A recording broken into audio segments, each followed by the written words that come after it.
Hello and welcome back to Love Letters to Lois by Art. This is a true story of love letters written by Art, my grandfather, to Lois, my grandmother, back in 1944 when he was serving as a United States Marine during World War II. Today's letter was written on Wednesday, June 21st, 1944.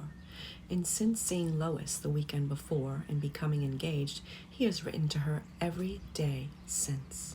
The letter begins, "My darling Lois, just finished writing to your mother. Hope it is satisfactory, as I did try to make it that way. Thanked her and father for the wonderful weekend they showed me. Wonder of wonders, received 2 letters from you today. Sure didn't expect any so soon, but they were darn welcome. Well, I'll answer your questions first. Today, I talked with my gunner about a weekend pass. Then, I really got it. Somehow or other, he knew I was gone, but didn't say anything. He is a real guy, and I have no kicks about him. My gunner told me, after all the time off that I recently had, that it'd be a good idea if yours truly did some buckling down and did a little work. And he thought it would be nice if he seen me on the base this weekend. So that sort of puts a change on things for this one. He did say that I'd probably get to see you, though, the following weekend. You see, he knows about you too, as I told him a while back. He sort of smiles whenever I ask to go to Washington.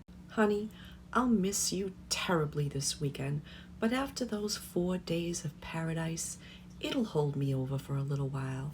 The gunner also told me that we might be here for a little while longer. Good news, huh? My mother's name is Louise Borneman. I'm writing to my sister today to have the engagement put in the papers. As soon as I get one, we'll send it, darling, and you do the same, huh? Sorry I didn't call, darling, the first day. Simply wrote you a letter and tumbled into the sack. Yes, honey, I did pick my things up at the service club, but I remembered after I hit the station. My buddy asked me where the other bag was. Good thing the club isn't far from the station. I need a woman to take care of me. It looks that way, doesn't it? Excuse the way the writing is traveling up the page, Lois, as I'm writing to you while lying down. Work this morning teaching classes, and I am still washing clothes. Have a bucket full now soaking. Have so many now that I hate to think of it. Haven't told you, I don't think, but my luggage came in from Norfolk, and I am tickled happy with the world now. Really, Lois, I've never been so happy in my life. At home, people ask me if I've ever smiled, but since knowing you, life has become wonderful. Seems like everything is going my way now. Love sure is grand. I wish you would write to my sister, Lois, but hold off for now until I hear from home. Should be hearing from them tomorrow or the next day. I'll send the address up tomorrow, okay? Had a nice surprise today. All my buddies paid me back what they owed me. The gunner gave a talk a while back saying none of us should borrow from each other. Instead, we're going to have a fund, pitching in a little each month, and then whenever one of us gets short, we can borrow from the fund. So everybody liked the ring? I'm glad to hear it, for you deserve nothing but the best. I'd still like to know what you'd like for your birthday. Give me a little time to get it then, as it's impossible to buy a thing down here. Lois, there is still something I'd like to know pertaining to our talks. May I ask, or is it forbidden? Now that I have my camera, I will take some pictures this weekend, and I'll bring them up with me. Hope our pictures come real soon. Promised all the fellows that I would show them the prettiest girl in the world. Time to close, darling. Must continue with my washing.